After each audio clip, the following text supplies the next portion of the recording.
Well, folks, another PopsToberFest video is here. That's right. We're going to talk about another film that I had not watched in a long, long time. And I'm 90% sure, I think Baron said he had never seen this movie. That's right, Baron. You have not seen this nonsense. Maximum Overdrive from No. 1986. So, first watch for Yeah. Baron, long time watch for me. And we will definitely talk to you about Mhm. Stephen King's, I guess it's directional date. So, it's based on his book. He wrote the screenplay. Mhm. They signed him to like a 3-picture deal. He goes out and tries to be a director. And this is what we're going to get. So, Baron, thank you, my friend, for hanging out and doing this again. We're having a great time doing our little PopsToberFest videos. Always happy to. Always happy to. Yeah. And of that 3 movie deal that Stephen King had, he only did 1. We're going to discuss that ad nauseum. Before I do, I would like to say I was very much in my sort of like mid-teens. I didn't really read a lot, so I kind of stopped reading in like high school era. But I Mhm. was like, I enjoyed novels. I enjoyed fiction. So sometime in the sort of high Mhm. school era, coming out of middle school into high school, when I would read novels, and his novels were among some of those that I've read. So I would read Dead Zone and Sure. Cujo and those kinds of things. So I enjoyed reading Stephen King. As I got older and kind of returned to reading post college, because during college I got too overwhelmed. Like it was enough to keep up with school. I become a massively Mhm. non-reader. Then it kind of came back once I had kids and things. I don't know. I just enjoyed reading again. And I read a couple of his books, and the one that always stuck out was called Desperation. And it's going along. If no one's read it, you're really going to enjoy it. And then all of a sudden, it makes a hard 90-degree turn, and it's about aliens. And you're like, huh, that was weird. And then you start to analyze Stephen King's work, and you realize he does that a lot. He gets just takes a sharp turn, and suddenly it is not about a demonic clown abducting kids. It's about an alien monster creature. Oh, by the way, Maximum Overdrive is explained not because of the comment and everything we've been talking about for 90 minutes. Oh no, by the way, there was a. It's like Baron. I don't know about you, man. After watching this movie, I told my wife I have so much less respect for his writing. I forgot how bad this movie was, and yeah, we'll talk about what's good Mhm. about this movie, but yeah, this movie was crazy. My name is Stephen King. I've written several motion pictures, but I want to tell you about a movie called Maximum Overdrive. Come and spend some time in the dark. I'm gonna scare the hell out of you. Maximum Overdrive, rated R. Stars Friday at Duke and Dutchess, 1605 Chestnut Street. Was it remotely at all what you expected it to be? Uh, it was worse than I expected it to be. And I'm not going to hold back. Yeah. I looked at this, especially, again, I'm not going to get into any of the controversies that he's gotten into lately.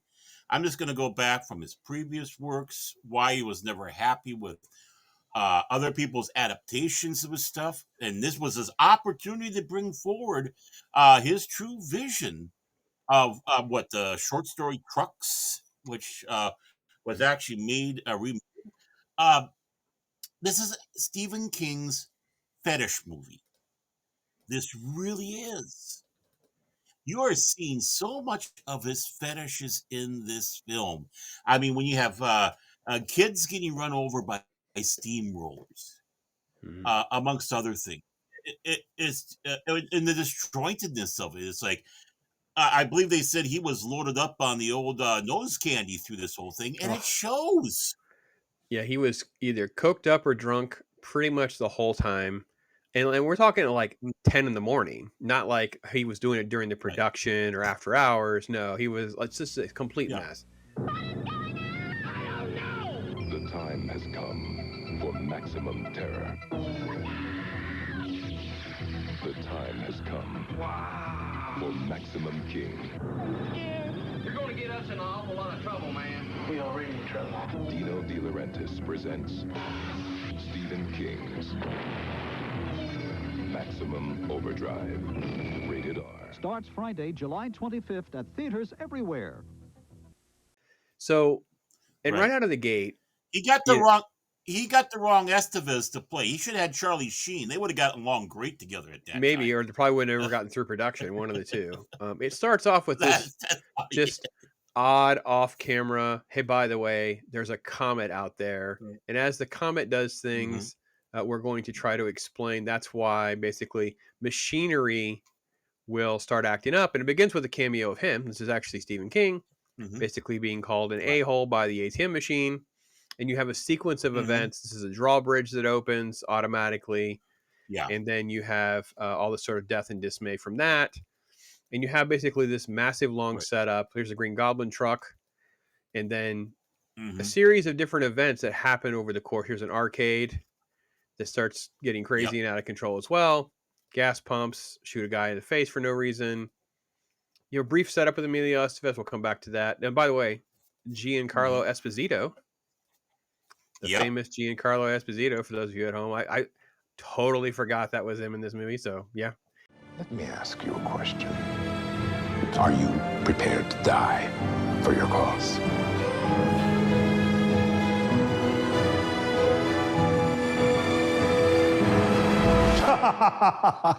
I was acting.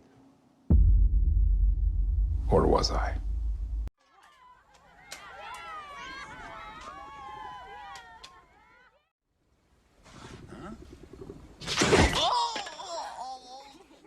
baseball. They have a little league game, and then suddenly the soda Yeah. machine is pummeling out soda so fast that it actually kills the coach because he bends down to look inside. I will say that we can add. This is the introduction of the girl trying to get to this truck Yeah. stop. And here's our general cast of characters. So the premise is just that these machines are active. That's pretty much how it was built. And I remember seeing it. I remember thinking Mhm. that was a thing. I don't remember seeing it in a theater. I would have been right around middle school, early high school, but probably VHS. Mhm. It was probably one of those. I watched it a year later or something like that. But I never thought of it in sort of a negative way. I always thought of it as just being another one of those Stephen King movies. Like just another, there's a whole clump of, I always treated them as mid. And most of them I've never gone back and watched. I've never watched Cujo again. I've never seen Yeah. many of these movies again. I enjoy rewatching the ones I know are good, and we'll stick to that. Like I enjoy Mhm. watching Carrie. I enjoy watching Yeah. Misery, The Green Mile, Shawshank Redemption is a classic. I met on Shining. I Mhm. need to do a Shining and I never watched Doctor Sleep. So I probably need to. It was on the list to do this year, but I don't think it was accessible in my stuff. So I kind of I bumped it as a maybe. This I was thought The Dark Half was pretty good. I saw that in the theater, so it's like I thought that one's not too bad. I'd have to revisit it. Haven't watched it again. So there's a lot of those. Yeah, I only seen it once. Yeah, there's a bunch of those. So I never thought of it as a fetish film or sort of like, but I do admit I see what you're saying. Stephen King to me and his real life persona has come out. Like we get it. Like my wife Right. despises Stephen King, and the writing was on the raw with these movies and his writings. Like he has to Right. bash on Christianity or God or Christians in some way nearly every Right. time. Happens again in Pet Cemetery. Mhm. It just happens all the time. Some sort of Right. weird, bizarre mutilation. It's never so. It's like he is almost like the embodiment of like the J.B. Abrams and some of the stuff now. It's like they do stuff just because it's cool, man. Or it would be Right. that's Stephen King is the embodiment of that kind of stuff. I feel. Yeah. And also his dislike of people from the South. I mean, True. he's Yep. basically making all the people that are from the South a bunch of morons. I mean, he kind of did the same thing with Creepshow, where it was him playing the part with the meteor.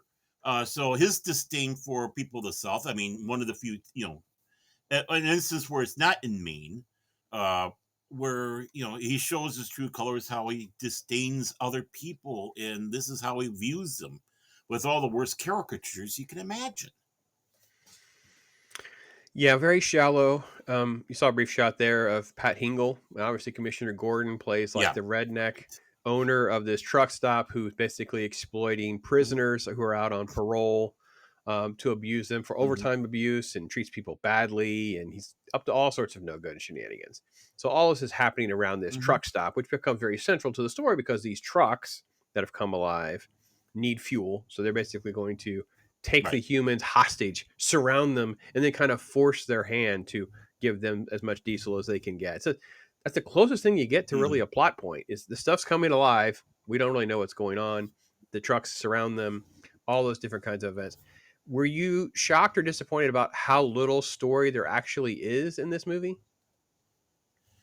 Well, as it goes, when we talk about like the plot points and all that, I do believe that sometimes the simplest plots can be the best movies. It's just what you do with it. It starts revolving around the characters. Mm-hmm. Again, this one doesn't, but then when it comes around to the characters, there really isn't all that,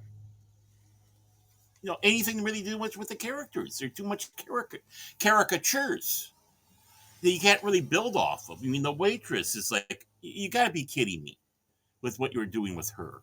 Uh, Who basically is all just the a way down non. the horse.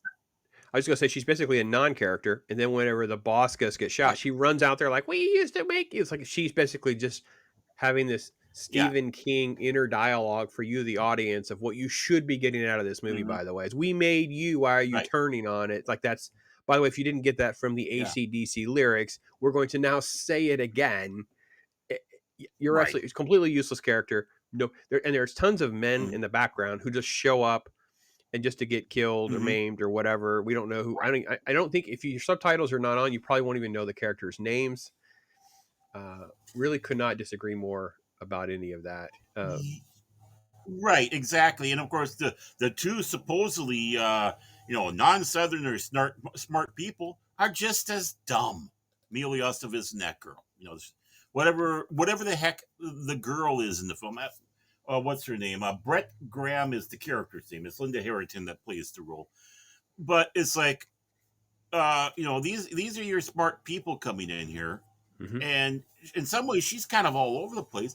And then they're shaggy. Now, granted, he didn't have any live nudity in this film, but he sure had a lot of pictures, graphic pictures hanging up around places.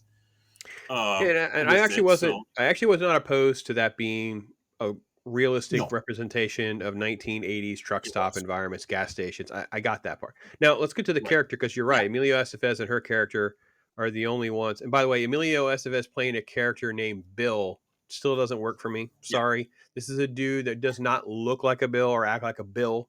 You need to do better on that. You need to have a different kind of name. It just does not work at yeah. all. Neither character makes sense over the course of the movie because at some point or another they just Oh, randomly say or do things. For instance, this girl has the most absurd elements where out of the blue, she just says, "Oh, by the way, I think all this is happening because of the comet." No one's really on Earth we had this little graphic that popped up in the beginning of the movie. So us in the audience are being told what's going on. We're assuming the characters really don't know. There's been a hint of connecting the dots. There's been radio airplay that's like, "Oh, this stuff's happening. Stay inside." Nothing mhm, but this dopey hitchhiker, which is basically what she is, who is right. going somewhere and says, "Oh yeah, it could be the comet." There's no conversation about it. There's no discussion. There's no way to dissect it. No, none of the characters that were brought in as this sort of like refuge of humanity, basically, were scientists. There's no bear in there to ask. It's so dumb. It's so dumb, it's brilliant. No! It's just dumb. Okay, by the way, did Star Trek ever have an episode that would explain this, Baron? Baron, have you ever? No, there's no character at all. Baron, you had to be Did Long Suffering watch this with you? No, she did not watch this one with me. Well, she was a Uh, smart lady. she She should made have the right. maybe. Yeah, She made the I right should have move. punished her. No, I think you did all right. You did all right on that.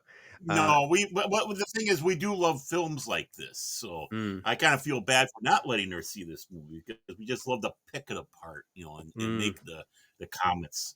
I'm Crow, or no, I'm Tom Servo. There we go. I'm Tom Servo with a lot, but yeah, I mean, what you're saying, the background with all that stuff is realistic, but it's like all of a sudden it's like, let's just go, and whatever, and obviously they made it appear that they've done it, but it doesn't make sense. Again, it just doesn't make sense. It's like, can I get people again? There's a lot of films that do it, but it goes into what I was saying, the fetish thing. He doesn't like Southerners. He doesn't like Christians. He doesn't like he has a disdain for children. It seems like because he likes to find interesting ways to get rid of children. Whether it's in there's other works or whatnot. Or turn them into He, monsters, there's right? Yeah. Hmm. Right. There is something seriously wrong with this man with it. And of course, making sure you see this, thank God it's not graphic. No, but that's the only thing we have to say. It's not overly graphic with the violence. I mean, yeah, you see blood smears and stuff like that. But Right. even Right. when the kid is being hit with the steamroller, it's not overtly graphic. Thank God. Yeah. And I mean that. But Let's go back to Emilio Estevez's part too, because it's just as bad. So you yeah, have this young man who is out on parole. It's fine. That all works all right. He's a rebel. yeah, Doesn't quite know what to make of his future. Doesn't really quite know what's going on with everything. So you at least are trying to right. unpack most of the story through his eyes, and he is kind of like going to become the leader. And I will admit, even Mhm. because they do admit that the comet will be there for about 7 days, so if they can last for 7 days, it would be their chance to survive. Right. So we're under the assumption that Mhm. he's getting close to this girl. All this is unpacking over the course of those 7 days. It's not a timeline that's not talked about. To me, the movie would have benefited Right. greatly from the comet graphic, and then it just says day one, and then it just has the Right. incidents that are happening on day one, and then after the ice cream thing or whatever that happens, it's like day two, and you cut to the and then like day four. You could have easily done. Mhm. 7 days is too long, by the way. I think it would have just been better to be only like 3 or 4 days. So it would have been a little bit better to move our timeline. The problem with his character is they're sleeping together, and then suddenly Mhm.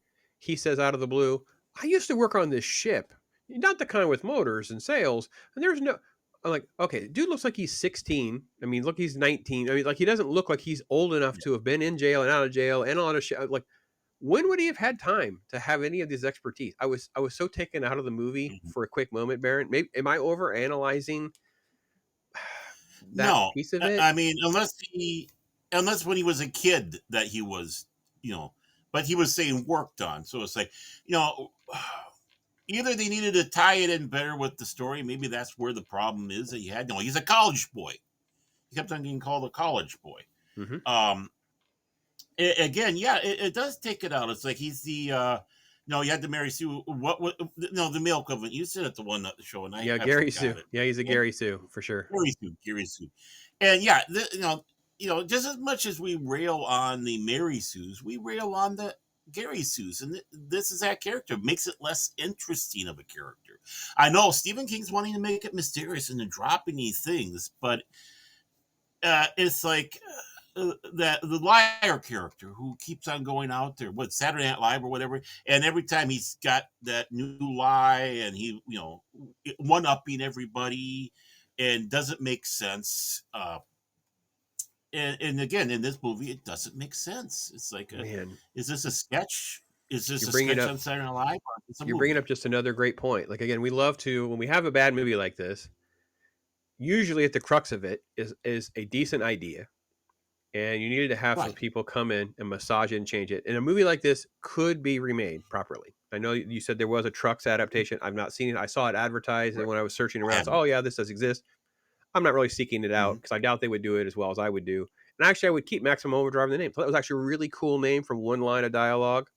That kind of rocks. I'm like, that's pretty cool. It works with the ACDC music too. Mhm.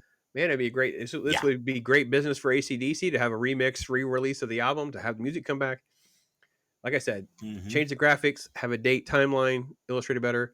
But Emilio Estevez just could have been actually hurt over and over and over again and constantly die hard, like constantly overcoming to save all these other humans. He's literally willing to sacrifice himself. We don't even need to know why, just because that's how he was raised. He could have had the shipping job or what. When I was a kid, my dad made me go work on this thing and I hated him for it. So now I'm like, oh man, maybe this is his way. What a great element to his story arc, give him motivation and appreciation of his Yeah. childhood they wouldn't have had. I've been a thug. I've made a lot of mistakes. My dad tried to raise me up right. I rebelled against him, but man, he was right. Look at how this is going to come back. I never would have thought, there's so many Right. things that could have been done better, but we ended up with a coked out Stephen Yeah. King who's just bouncing from silly moment to silly moment. This is that crazy waitress, by the way. Yeah. The scene makes no sense. Man, there's a lot of commercials Yeah, in this episode. Yeah, it's just, and it's fine. I It's just noticed stuff that that. happens. Mhm. Uh, yeah, lots of Oh, explosions and random things that happen, which are, for what it is. I mhm, remember that. I actually mhm. like the little kid. The little kid Yeah. is probably one of the more redeeming elements of he was kind of in the wrong place, wrong time. His dad was actually going out to Mhm. save him or try to find him. And there's this weird awkwardness of Yeah. telling him that he died. They should have just put his hand on his shoulder and said, listen, dude, he was going to try to find you. One of those stupid trucks just mowed him down. Like, that's all you had to say. Why was there all this Yeah. hesitation to just tell the kid the truth? It was, I don't know. No one's dealt with any real Yeah. life that would be the best way to have handled that. And the kid would have been like, all right, fine, then let's go F these trucks up or something. Like, Mhm. that would have made sense. Mm. Right. Well, that would have exactly. I guess he wanted to try to make the southern people look bad by having Pat Hengel's character do what he did. It's like uh, instead of doing it that way, which would again uh, build up a little bit of tension and identifying with the kid with again like you said, let's take the battle to him, or Yeah. let's get some revenge on that. The kid knows And Morse code, and that's evidently. Yeah, that's what this part yeah. was. Mhm, And then you get back to the love mhm, story stuff, which just has to drive the last act of the movie. So go ahead, Baron. I'm sorry. mhm. Well, you know what the big problem is like you were saying, Stephen King doesn't know what a hero is. Not in this for So he sure. can't do the hero's journey. Yeah. So he can't do the hero's journey. And it shows that. I mean, Emilio Estevez, again, like you were saying, why was, he should have had a little bit more suffering through this film, showing that he's willing to do what it is to save everybody. Uh, again, just a couple of lines would fix some of the backstory on him. It doesn't take much, but we, I don't know if Stephen King's wanting to do more of that Rebel, but even the Rebels have, interesting hero arcs. Look at Han Solo. I mean, he was a scoundrel and all that. I mean, just take a look at all those what we classify as anti-heroes. They have those arcs sometimes that's interesting. And they go through the sufferings and rising up like a phoenix Yep. afterwards. Yep.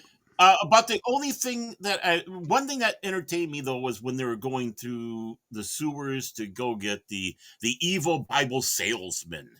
That they made sure that you saw the truck run over the Holy Bible, Yep. Yep. briefcase that he had. But the banter between him and the other character, the newlywed, and that was what was that? Curtis. Was it Curtis? I think. I Newlyweds can't are good. Yeah, remember. Curtis was good. John Short played Curtis. It was kind of like his back and forth Yep. buddy to go with him on that little adventure with Bill. And Right. Yearly, the voice of Lisa Simpson, Yearly Smith's in this as Yep. the newlywed. Again, this is also him Mhm. attacking newlyweds because they're also Yeah. nimrods and whatever. He like Mhm. mocking this married couple. I don't know. It's treated in such a dismissive way. That's how I should say it. Instead of being like, "Oh man, Right. this couple needs to survive too." They're just like you would want to Yeah. root for this couple to survive together is what you would want to do. So Right. Well, actually, you wanted to root for everybody to survive, but it ends up that basically the kid is about the only one you're rooting for. I mean, yeah, serious. yeah, I don't mind Bill and Brett to a certain degree. It's just that they just don't Right. really matter that much to me. And I think that No. so and the other person I have to throw in the fire because I'm going to do it because I seeing the close up of the Green Goblin thing on the front of the truck made me realize it. So Dino De Laurentiis, he is the producer of this. I know it's not. Martha gets the credit Yeah. because Martha works for him. So Martha Schumacher, yeah, Mhm. Martha Schumacher is the producer that Mhm. gets the credit for producing this, but it's Dino's baby. Dino's the one that signed Stephen King to the 3-picture deal, all that. Mhm. Dino's the one who purposely put in the scene where the girl, Brett, Laura Harrington, goes into the restroom as changing clothes because he needs to make sure that she's in something somewhat revealing. That was put in on purpose by him. Mhm. So stuff like that is what makes this movie so superficial and insignificant because it's not about Right. substance. It's not about things that are interesting. It gets so far removed. I don't know. I don't want to Right. badger on this movie anymore. I feel like it's almost like the dead horse. It's easy to kick. It's just so bad, and there's so much wrong with it. And the great dialogue they could have had with that while she's doing the Hmm. changing. Yeah, you're doing it for that, but I mean, what you could have, the discussion they were having is It's like spice it up a little bit with, backstory, stuff like that. But no, it's, again, what can you do with a guy who's all snorted up? He can't really be that creative if he is. He gets wacky. So Yeah, yeah, and this is near the last, feels like this Stephen King novel problem, right? The last part of the movie, you start to see the green glow in the Mhm, sky, which allegedly is the effects from the comet or something. You end up with a massive explosion mhm, series of things that happens with these trucks. Then you end up with right. them sitting around trying to figure out how to get the last step of the way to get to the marina. Oh, by the way, Hmm. the burger joint was probably one of the better gags where they're there. The burger joints actually got Hmm. power on, so the drive-through menu Hmm. just starts saying humans are here, and it's the little boy who goes over and shoots the sign up and then hands his gun over. Like, this is not what I Right. want to do, right? So that's fine. It's one of the better Yeah. jokes and stuff that kind of at least add something. But it's really about taking down the Green Goblin truck as a metaphor for taking down the machinery and figuring out a way to quote Hmm. humanity would live on. And then we get to our Right. really it's not even an epilogue. It's just it's almost like a tag along at the end of the movie to like what actually happens next. And I was just like, Right. wait, I totally forgot this. It's so badly done. Hmm. Yeah, Horrible. yeah. Here's the end. So it ends on the boat, and then it cuts to this. It says, 2 days later, the large UFO was destroyed in space by the Russian quote weather satellite, which happened to be equipped with laser cannon and Class 4 nuclear missiles. Approximately 6 days later, the Earth passed by the tail of the Rhea M, exactly as predicted. The survivors of the Dixie Boy are still survivors. In other words, it was aliens the whole time. What you just said is one of the most insanely idiotic things I have ever heard.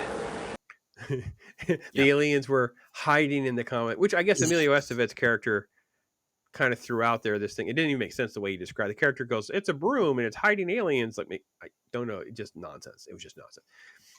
I don't know why they didn't make Right. one of the crazy people at the diner be the weird UFO guy. Coming up with all these crazy theories. It would have Oh, made more sense to come from a random person like that and not the main characters. Yeah. right. Especially if it's the guy that's known there that, oh, Cletus, you're so, you keep on coming with that crazy stuff all the time. Yeah. If they would, again, just a throwaway lines, just some quick throwaway lines, you fix things up. It doesn't have to be grandiose. And that it doesn't, in the end, again, like you said, it just doesn't make sense. Oh, by the way, going back one step, I think the burger joint sign should have gotten an Oscar nomination, best actor in the whole film. Just kidding, just kidding. It's pretty good. But Burger sign was good. Burger uh, sign made me smile at least. yeah, he did, Yeah, he it did did. make me But smile. yeah,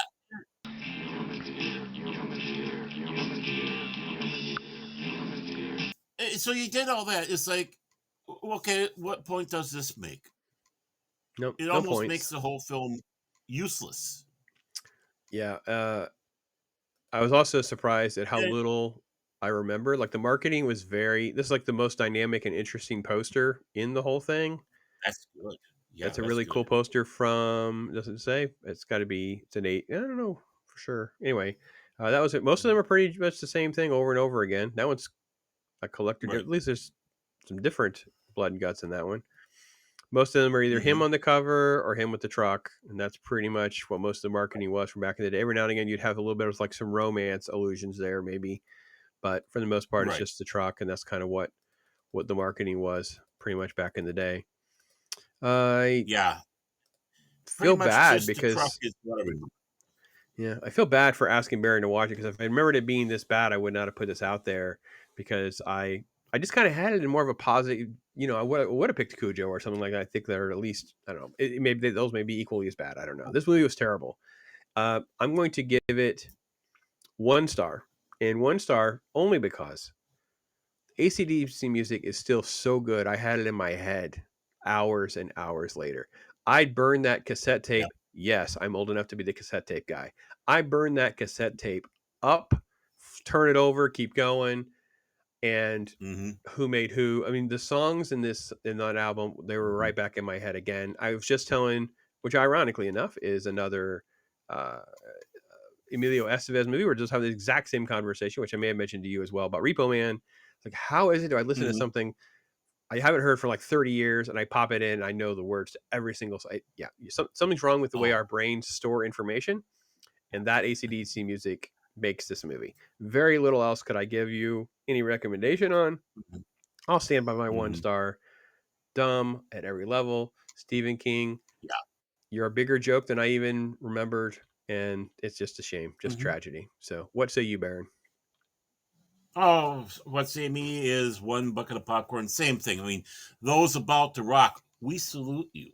I mean, all that stuff. I mean, as the one person on the radio station here once said, when you listen to AC/DC, you just can't help but feel good listening, because that's the vibes that they give. And I think that's one of the things that, that appreciate AC/DC fully understand in why it pumps us when we hear one of their songs. Obviously not in the film, but Long Way to the Top if you want to rock and roll. Putting a bagpipe in a rock song like that, that's awesome, and that sticks with you. The but second track. Hell's Bells.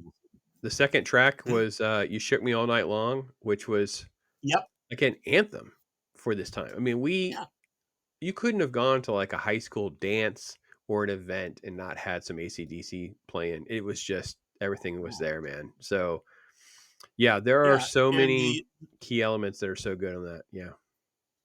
Yeah, and you shook me all night long. Just that guitar intro by Angus.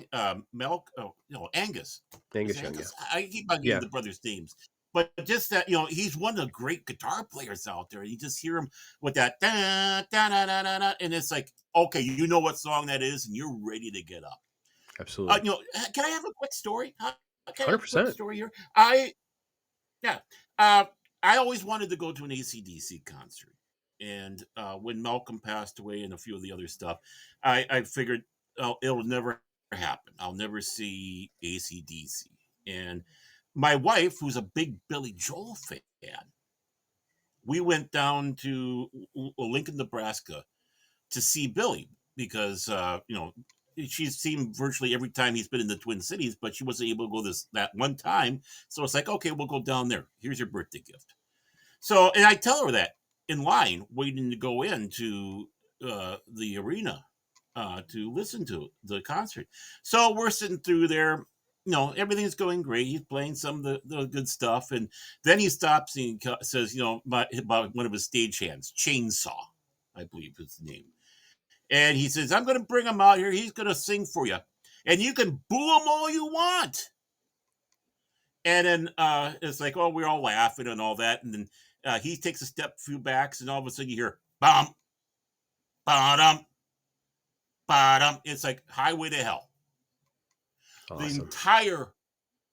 The entire arena just explodes. People are up off their feet, and since that part on to it, that concert was alive because the blood got pumping. And it's like, well, I guess. It's how ironic I'm talking about it there, and here I'm getting a great AC/DC concert. An AC/DC pump, that's right. Yeah. They're one of the few bands that I didn't actually see live either, and totally addicted to AC/DC even now. Like I've always said, that Talk Hard is basically like Thunderstruck in my head. Like the Talk Hard theme song is just that would be just it's. So I listen to that almost. Yeah, for a while I was listening every single week right before Talk Hard. That was my music to get me pumped up. So, because I don't know what to say, folks. Maximum Overdrive was a massive letdown, disappointment from even my memory hole. And it was definitely one of those first watch from Barons who I can kind of apologize for the best I can, but I didn't make the movie. No, and a lot of missed opportunities. It's really a shame that it had to kind of fall the way it did. But I know people out there that might love this movie, though, Baron. So we may end up getting some pushback. Hopefully, be some fun comments from people trying to justify some of those things. But hey, to each their own. To each their own. So. Yeah, to each their own. Yeah. Because we don't like it doesn't mean that if you like it, we're not getting down on you. But I do have one important question. Sure. Brian Johnson or Bon Scott? Oh, I really love Brian Johnson. I mean, I hate to feel like I'm bashing on it. That's such a tough one though, because you feel like you always feel like you're hating on one. I don't know. I feel like, you know what I mean? It's like, like Van Halen is special because of David Lee Roth, but I hate Right. hating on Sammy Hagar. You know what I mean? I get it. Like, it's like, it was, Mhm. I mean, it wasn't Sammy Hagar's fault that the whole Raw thing went the way it did No, and the whole no. band chase. So I always felt like people would put you in that predicament where you're expected to bash, Van Hagar. And I'm like, well, yeah, but I got No. 5150. I got something. I got more Eddie. I got more Mhm. stuff. Like, so Mhm. yeah, I would have to say Brian Johnson, and he's still so much fun to listen to Um, this day. He's yeah. crazy. So yeah, I would lean that way just because of that. I Yeah. guess I don't know. I love both of them. I mean, I do myself. too. It's I like, hate again, like you trying to say, it's pick. going to be really hard. Yeah. I mean, it's different. It's different with Van Hagar because it's a totally different sound from David, Sure. Yeah. Diamond Dave. 100%. So, but with, but Brian Johnson still kind of had that sound that Bon Scott had.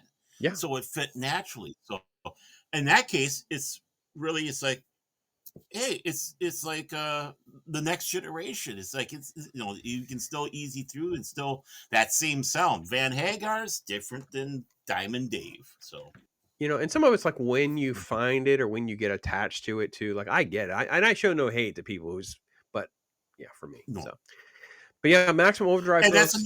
Go ahead. That's another thing for the people who are watching that they can chime in on. Bon Scott or Brian Yeah, Johnson. yeah, that's true. We'll know we'll know where they stand. So, but folks, Maximum Overdrive, you can tell us what you guys think. We've thrown our 2 cents into the ring here with that. If it wasn't for ACDC, I'm not sure we could even give it a star, maybe a half a star, because there are a couple burger sign moments and stuff that kind of made me like, I was amused. I never laughed out loud in this movie. I feel like I was amused at times, but really not what was in my memory hole. And it's kind of like in that, I'm never watching that crap again. I'm not gonna let Ironcaster dupe me into watching this one again. Like, my radar are up. And I did this one to myself, and I did the one to this poor guy who keeps coming back for more for some reason. I don't know why, but he does. So And I love it. I mean, I love the whole gamut of it all. So it's like, it should all be touched. And as long as it's not Forbidden World, I'm happy. we're not doing that one again. Yeah, and and without ACDC, I have to add in the kid. There'll be a half The Kid was bag fine. for the kid. Yeah, It's pretty good. the Kid was And fine. a few of the moments like the burger Yeah, sign. yeah. Other than that, the ACDC helps elevate it. Sure. Yeah, I can't think of any moments. I mean, I wouldn't say laughed out loud, chuckled maybe, of the absurdity and the stupidity of having like the dead dog with like the toy police car thing in its mouth. Like, we're supposed to presume it's the toy car, which would run on batteries, not electricity. So again, it doesn't make any sense with the rules of what they've set in place. Yeah, whatever. Right. So yeah, that's about the closest you get for something that's decent Yeah, in this there was movie. a little bit of this to that film. Yeah, just kind of like, oh dear Lord, you know what I mean? Just like, so folks, I don't know. You guys can tell us what you think. You can tell us about ACDC. Tell us what you guys think. Maximum Overdrive, PopsToberFest will roll on. Thanks for watching. Check out your stuff to connect to Baron. Check out the videos and links for other stuff to watch. We appreciate you so much for hanging out with us. Thanks, folks. I am Pops. The time has come for maximum terror. The time has come for Maximum King. You're going to get us in an awful lot of trouble, man. We already in trouble. Dino De Laurentiis presents Stephen King's Maximum Overdrive. Rated R. Starts Friday, July 25th at theaters everywhere.